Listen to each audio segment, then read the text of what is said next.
এই বয়সে এত ঠান্ডা লাগে কেন? এখন তো রক্ত গরম থাকার কথা নাকি? ঠান্ডা লাগে খুব, তাহলে তো সমস্যা। আচ্ছা, এটা তো শীতকাল চলছে নাকি? শীতকাল সম্পর্কে দুটো কথা বলে দিয়ে আপনার উপকার হবে ইনশাল্লাহ, আমাদের উপকার হবে ইনশাল্লাহ।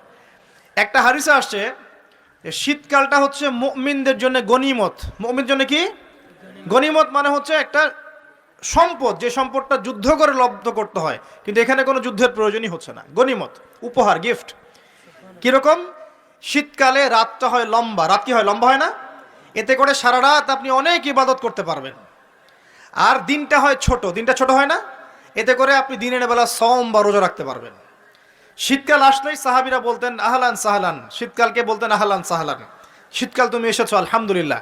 এখন রাত্রেবেলা হে কোরআনওয়ালারা তোমরা উঠে যাও এবং কোরআন তেলাওয়াত করতে থাকো, এবং দিনের বেলা তোমরা সওম পালন করতে থাকো, আলহামদুলিল্লাহ। তো শীতের রাতটা কাজে লাগাতে পারি না আমরা?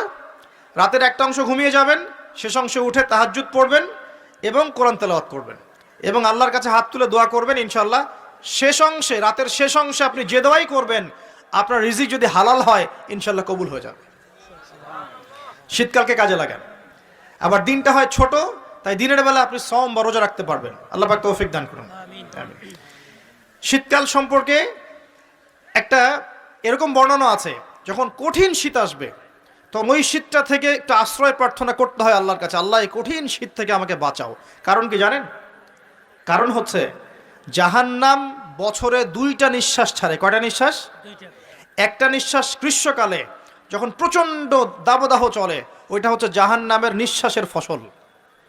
ওই প্রভাবে পৃথিবীতে এরকম দাবদাহ চলে। এই সায়েন্স বিশ্বাস করবে?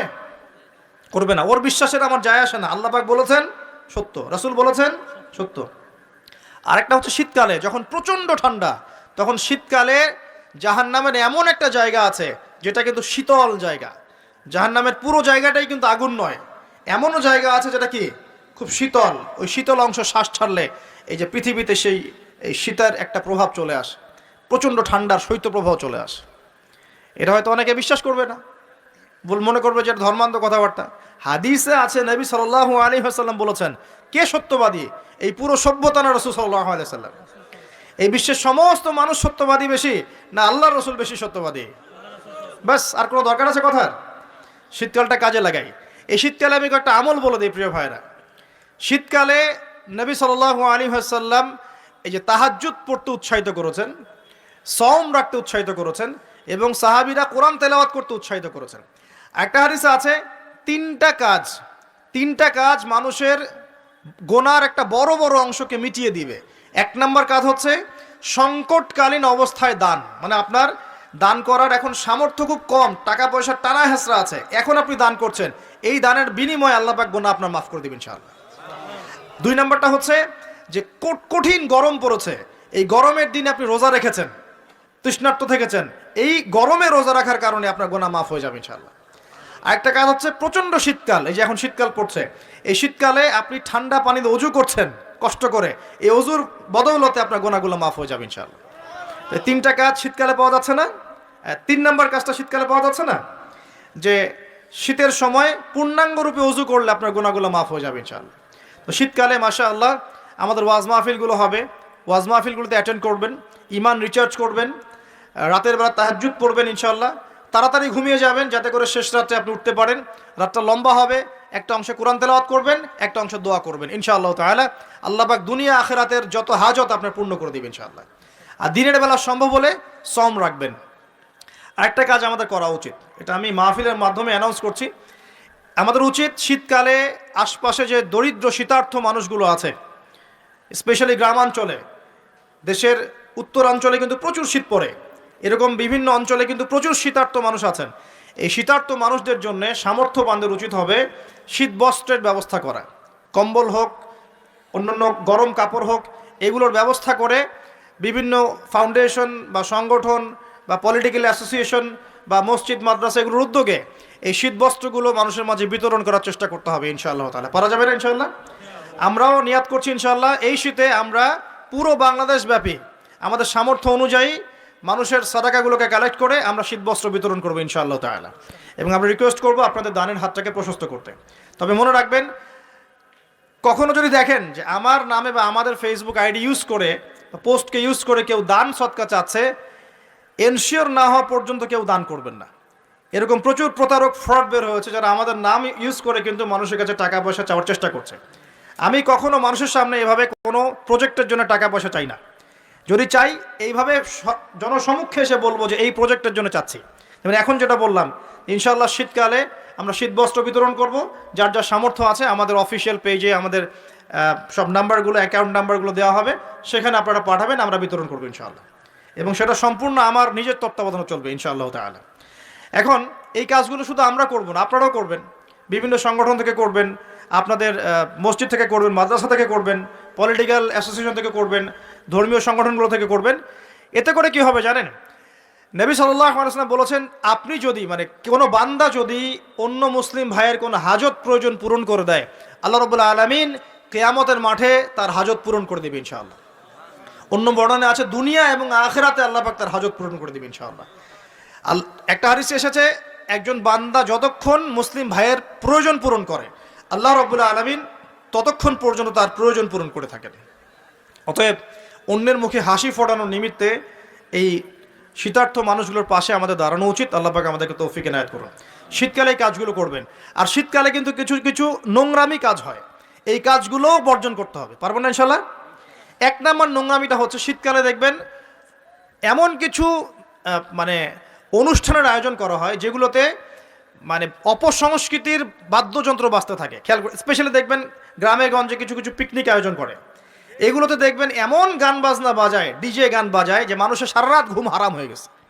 হয় না এরকম? এরকম হয়। ঐতিহ্য রক্ষা করতে সমস্যা নাই। শীতকালে আমাদের এখানে পিঠার উৎসব হতো না? তারপরে আমাদের এই যে একটা নবান্ন উৎসব হতো না? একটা দেশীয় লোকজ ঐতিহ্য থাকে, সেগুলো পালন করতে সমস্যা নেই, যতক্ষণ পর্যন্ত সেগুলোর মধ্যে কোনো শিরক, বেদাত বা হারাম না ঢুকছে, এগুলো পালন করতে সমস্যা নেই। কিন্তু আপনি পিকনিক করবেন, এখানে দেদার্স মিউজিক প্লে করবেন, ডিজে বাজাবেন, মানুষের ঘুম নষ্ট করবেন, হারাম করবেন, এটা কি ইসলাম জায়েজ করেছে নাকি? এই কাজগুলো শীতে বেশি হয়, সতর্ক থাকবেন। শীতে আবার দেখি আমরা অনেকেই কি করি, ব্যাডমিন্টন খেলেন, তাই না? সরকারি লাইন থেকে একদম মাশাআল্লাহ ইলেকট্রিক লাইন নিয়ে। যদি খেলতে হয় নিজের বাড়ির লাইন থেকে খেলবেন, নিজের বাসা থেকে লাইন নিয়ে খেলবেন। খেলেন, আমি উৎসাহিত করছি, কারণ এটা আপনার ফিজিক্যাল স্ট্যামিনার বাড়াবে, অ্যাটলিস্ট আপনার শরীর চর্চা হবে। ঠিক আছে, আপনার শরীর চর্চার দরকার আছে। এই কাজগুলো মোবাইলের সামনে বসে বসে সময় নষ্ট করার চেয়ে অনেক ভালো আছে। ঠিক আছে, কিন্তু আপনি চুরি করে লাইন নেবেন না কারো কাছ থেকে। তারপর শীতকালে দেখবেন কি হয়, বেশি বেশি মাদকের আসর বসে শীতকালে। ঠান্ডা তো, শীতকালে বেশি বেশি মাদক দ্রব্যের আসর বসে, খেয়াল করে দেখেন। এগুলো থেকে আমরা যুব সমাজকে বাঁচাতে হবে। শীতকালে জেনা বেড়ে যায়, কিন্তু শীতকালে দেখবেন জেনা বেড়ে যায়, এটা একটা অ্যাডাল্ট ওয়ার্ড, কিন্তু আপনি বুঝবেন শীতকালে এগুলো বেড়ে যায়। আল্লাহ পাক এই যুব সমাজকে জেনা থেকে বাঁচিয়ে রাখুন। শীতকালে দেখবেন কনসার্ট বাড়ে, কিছু কনসার্ট বাড়ে না, এবং মিউজিক্যাল কনসার্ট বাড়ে। দেখবেন মানুষ স্টেজে উঠে একদম কি লাফালাফি শুরু করে, কি মিউজিকগুলো প্লে করে, মানুষকে উন্মাদনার মধ্যে রেখে দেয়, এবং হাজারে না লক্ষ লক্ষ যুবক সেই কনসার্টগুলোতে যায়। এগুলো থেকে বেঁচে থাকবেন, বরং প্রয়োজনে ওয়াজ মাহফিলগুলোতে এসে ইমানকে রিচার্জ করেন। আল্লাহ পাক তৌফিক এনায়েত করেন, আমিন।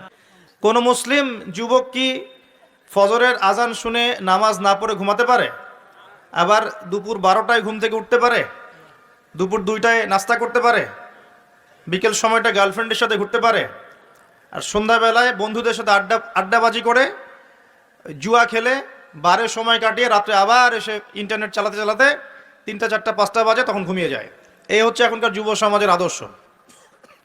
একটা অসুস্থ প্রজন্ম তৈরি করছি আমরা, অসুস্থ প্রজন্ম। বিগত মনে হয় 40-50 বছর থেকে একটা প্রজন্ম তৈরি হয়েছে বাংলাদেশে, স্পেশালি আমাদের মতো ইয়াং জেনারেশন যারা আছো, একটা অসুস্থ প্রজন্ম তৈরি হয়েছে। বাবাকে সালাম দিতে এদের লজ্জাবোধ হয়, ঘরে ঢুকে মাকে সালাম দিবে লজ্জা পায়, বাসার থেকে বের হওয়ার সময় দোয়া পরে বের হবে, মনে থাকে না, চুলটা কাটবে রাসূল সাল্লাল্লাহু আলাইহি ওয়াসাল্লাম মতো না, ওদের আদর্শ নেই। ড্রেস আপ, গেট আপ, পোশাক আশাক হবে ইসলামিক লেবাস, ওদের লজ্জা লাগে, মনে হয় যেগুলো এই যুগে মনে হয় চলে না। যদি ঢিলা ঢালা পোশাক পরি তাহলে আমি পিছিয়ে পড়ব, এটা মনে হয়। তারপরে দেখা যায় পাপকে তারা খুব একটা পাপ মনে করে না। জেনা ওদের কাছে পাপ নয়, ফ্রি মিক্সিং ওদের কাছে কোনো পাপ নয়, ছেলে মেয়ের অবাধ মেলামেশা ওদের কাছে কোনো পাপ মনে হয় না, এটা স্বাভাবিক মনে হয়। গার্লফ্রেন্ড বয়ফ্রেন্ড কালচার ওদের কাছে স্বাভাবিক মনে হয়। মাদকদ্রব্য অলমোস্ট এভরিবডি ওই প্রজন্মের মাদক, সিগারেট, গাঁজা, ইয়াবা, ফেন্সিডিল এগুলোর সাথে সম্পৃক্ত। ম্যাক্সিমামই পর্নোগ্রাফির সাথে সম্পৃক্ত। প্রকাশ্য গোপনে মোবাইলে, ইন্টারনেটে, বাসায়, ল্যাপটপে সবাই পর্ন দেখছে বসে বসে। হ্যাঁ, রাত্রে পর্ন দেখে সকালে নামাজ পড়তে আসে। তারপরে অপসংস্কৃতি, বিভিন্ন কনসার্টে এদেরকে পাবেন আপনি। বিভিন্ন এই যে পিকনিকের মৌসুম চলছে এখন, উচ্চস্বরে গান বাজনা বাজাবে, হ্যাঁ, ওখানে মাদকদ্রব্য সেবন করবে, সারা রাত জাগবে, ওখানে পাবেন আপনি এদেরকে। রাত 3টা 4টায় অ্যালার্ম দিয়ে থাকে যে আর্জেন্টিনা আর ব্রাজিলের খেলা আছে, এই জন্যে তাহাজ্জুদ উঠতে পারে না। পড়াশোনা করছে, কি পড়াশোনা করছে আল্লাহ ভালো জানেন, এবং এই পড়াশোনাগুলো দিয়ে দেশেরই বা কি উপকার হচ্ছে আমি সেটাতেও প্রশ্ন তুলতে পারি। কতজন বিজ্ঞানী তৈরি করেছি আমরা, কতজন আইনস্টাইন তৈরি হয়েছে। উচ্চশিক্ষার জন্য বাইরে যাচ্ছি, ডিগ্রিগুলো অর্জন করে দেশে আসছি, এসে বলছি আল্লাহ বলতে কেউ নাই। একটা অসুস্থ প্রজন্ম তৈরি করছি আমরা। মোবাইল এডিকশন, স্ক্রিন এডিক্টেড, সারাদিন ফোন নিয়ে দেখবেন ব্যস্ত, এবং ফোনে কিন্তু ভালো কিছু করছে না, খারাপ কিছুই করছে। ফ্রি ফায়ার খেলছে, পাবজি খেলছে, ফোনে ফোনে জুয়াও খেলা হয় এখন। ফোনে এখন জুয়াও খেলা হয়। এক জায়গায় গোল হয়ে বসে আছে, জিজ্ঞাসা করবেন কেন, ইনভেস্টিগেট করে দেখবেন লুডো খেলছে। লুডো, এই লুডো নামে যেটা গেম আছে আমরা জানতামই না, ভাবতাম যে একসাথে গোল হয়ে বসে কি করে এরা। একদিন এক যুবক বলল যে লুডো খেলে।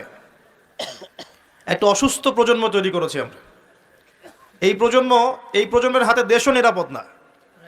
এই প্রজন্মের হাতে উম্মার কথা অনেক দূরের কথা, মুসলিম উম্মা অনেক দূরের কথা, দেশও নিরাপদ নয়। যারা এদেশকে গড়ে দিয়েছে তারা আমাদের মতো ছিল না। তাদের শৌর্যবীর্য ছিল, গায়রত ছিল, ব্যক্তিত্ব ছিল। আমাদের দাদা পরদাদা, তাদের ব্যক্তিত্ব ছিল, গায়রত ছিল, শারীরিক শক্তি ছিল, মানসিক শক্তি ছিল। এখনকার প্রজন্ম দেখছেন অঙ্কে 80 নাম্বার না পেলে, একটা A+ না পেলে আত্মহত্যা করে ফেলছে। ভাবখানা এমন, জীবনটাই নষ্ট হয়ে গেল একদম। একটা A+ পায় নাই, আত্মহত্যা করে ফেলছে। ওর দ্বারা আপনি উম্মার বিজয় কামনা করছেন। একটা অসুস্থ প্রজন্ম তৈরি করছি আমরা। খুব গড় করে খেয়াল করে দেখেন আপনার আমার সন্তানদের জন্য কোন পরিবেশ রেখে যাচ্ছে। সবখানে পর্নোগ্রাফি। আমাদের সবার ফোনগুলোকে যদি এখন সার্চ করা হয় দেখা যাবে অলমোস্ট এভরিবডি এটার সাথে সম্পৃক্ত আছে, ইচ্ছাই হোক অনিচ্ছাই হোক। মাদকদ্রব্যের সাথে অনেকেই সংশ্লিষ্ট, এবং স্মোকিংটাকে ফ্যাশন মনে করি। স্মোকটা যে মাদক এটা বিশ্বাস করতে চাই না। খুব কম ইয়াং জেনারেশন পাওয়া যাবে যাদের অ্যাফেয়ার নাই, হারাম অ্যাফেয়ার, বয়ফ্রেন্ড গার্লফ্রেন্ড কালচার নাই, খুব কম পাওয়া যাবে। খুব কম ছেলে পেলে পাবেন আপনি যারা হারাম মিউজিক শোনে না। খুব কম ছেলে পেলে পাবেন যারা আপনাকে 10টা সূরা মুখস্থ বলতে পারবে। 10টা সূরা মাত্র, 10টা, চ্যালেঞ্জ করলাম, 10টা সূরা মুখস্থ বলতে পারবে না, খুব কম। আপনি খুব কম ইয়াং জেনারেশন পাবেন যারা 5 ওয়াক্ত নামাজ পড়ে মসজিদে এসে। ইয়াং জেনারেশনে খুব কম ছেলে পেলে পাবেন যারা বিশুদ্ধ করে কোরআন তেলাওয়াত করতে পারে। অনেক সময় দেখা যায় আফসোস, তো অনেকে শায়েখ টাইটেল দিয়ে বসে থাকে, কোরআন তেলাওয়াত করতে জানে না। বিশ্বাস করছেন না? আমার সামনে বসায়, ওলামায়ে কেরামদের সামনে বসায় দিয়েন। বিশুদ্ধ করে কোরআন তেলাওয়াত করা শিখতে হবে তাকে আরও 1 বছর মক্তবে গিয়ে।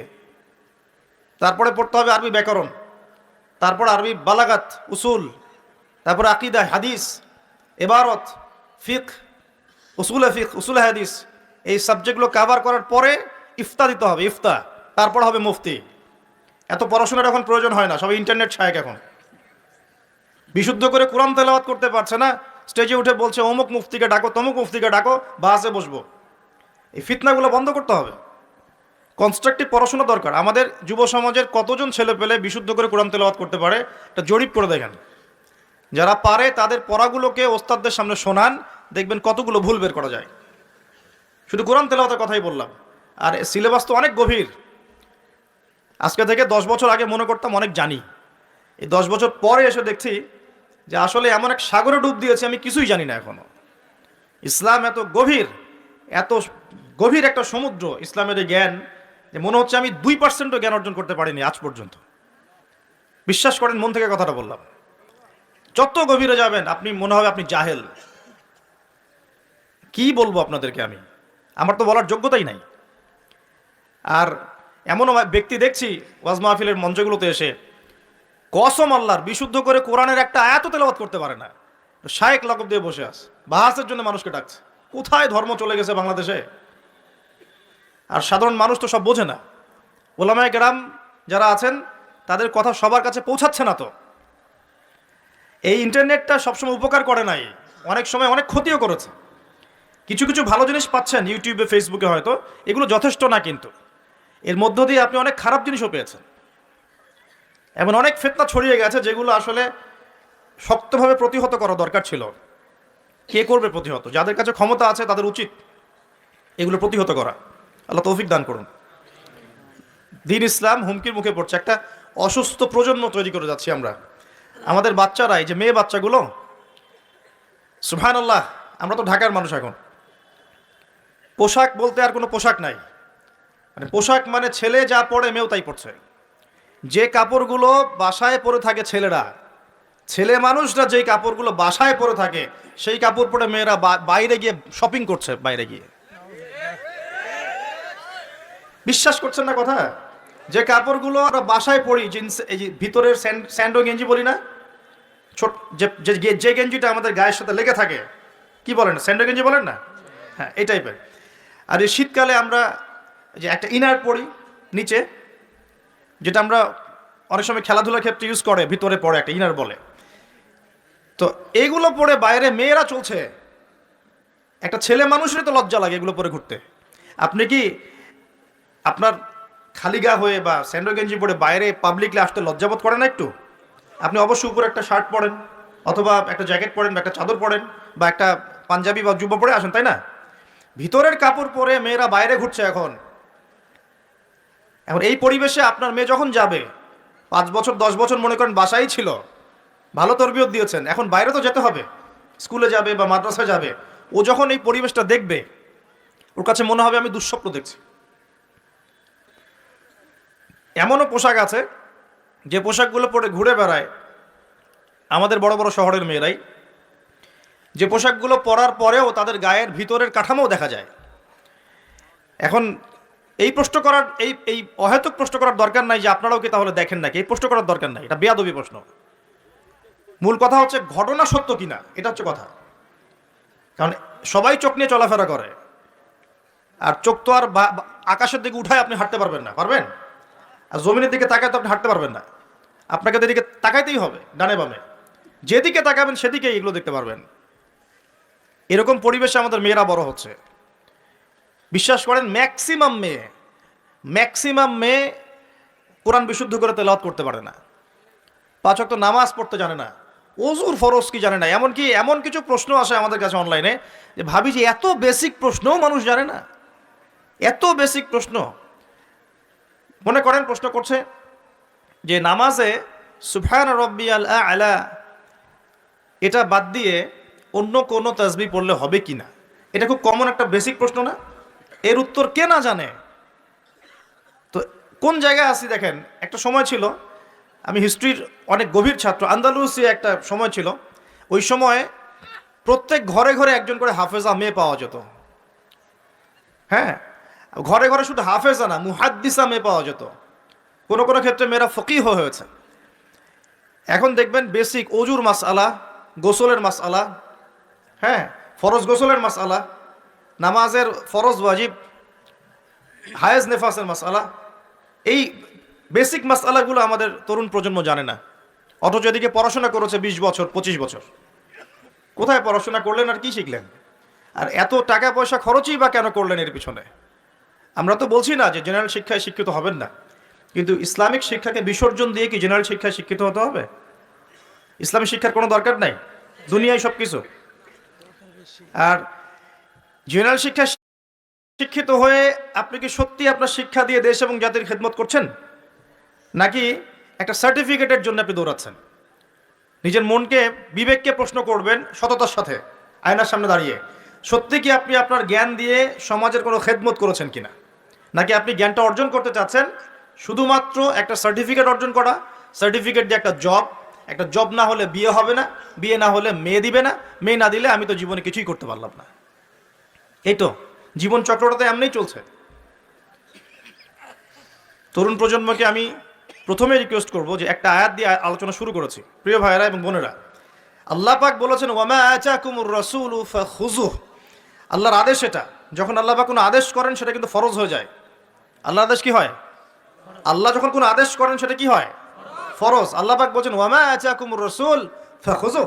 রাসূলুল্লাহ সাল্লাল্লাহু আলাইহি ওয়াসাল্লাম যা তোমাদেরকে দিয়েছেন, যে সুন্নাহগুলো দিয়েছেন সেগুলো গ্রহণ করো। ওয়ামা নাহাকুম আনহু ফান্তাহু। রাসূল যা থেকে নিষেধ করেছেন দূরে থাকো। দুটো জিনিস পাচ্ছেন, যা দিয়েছেন নিতে হবে, যা নিষেধ করেছেন ছাড়তে হবে। শুধু যা দিয়েছেন নিব, যা নিষেধ করেছেন ছাড়বো না, এটাও কিন্তু হলো না। যা দিয়েছেন নিতে হবে, যা ছাড়তে বলেছেন কি করতে হবে? ছাড়তে হবে। আপনাকে দাড়ি ছাড়তে বলেছেন, ছেড়ে দেন। গোফ কেটে ফেলতে বলেছেন, কেটে ফেলেন। দুটোর উপর আমল হয়ে গেল। ঘুমাচ্ছেন আপনি, কেন মিউজিক শুনতে শুনতে আপনি কানের মধ্যে হেডফোন দিয়ে ঘুমিয়ে যাবেন? এটা কি রাসূলের সুন্নাত হলো নাকি? সুন্দর করে ওযু করবেন। এই রাত্রে থেকে আমল শুরু করেন ইনশাআল্লাহ, আজকে থেকে সুন্দর করে ওযু করবেন। যদি পসিবল হয় সূরা মুলক তেলাওয়াত করবেন। কোন সূরা? তাবারাকাল্লাযী বিয়াদিহিল মুলক ওয়া হুয়া আলা কুল্লি শাইইন কাদির। এই সূরাটা রাতে তেলাওয়াত করতে বলেছেন আল্লাহ পাক, খেয়াল করে দেখেন। এবং ফজিলত বলা হয়েছে এই সূরার তেলাওয়াত ইনশাআল্লাহ আপনাকে কবরের আযাব থেকে বাঁচাবে। এটা হাদিস আছে কিন্তু। আর আরেকটা লিংক আপনাকে দেই, একটু মনোযোগ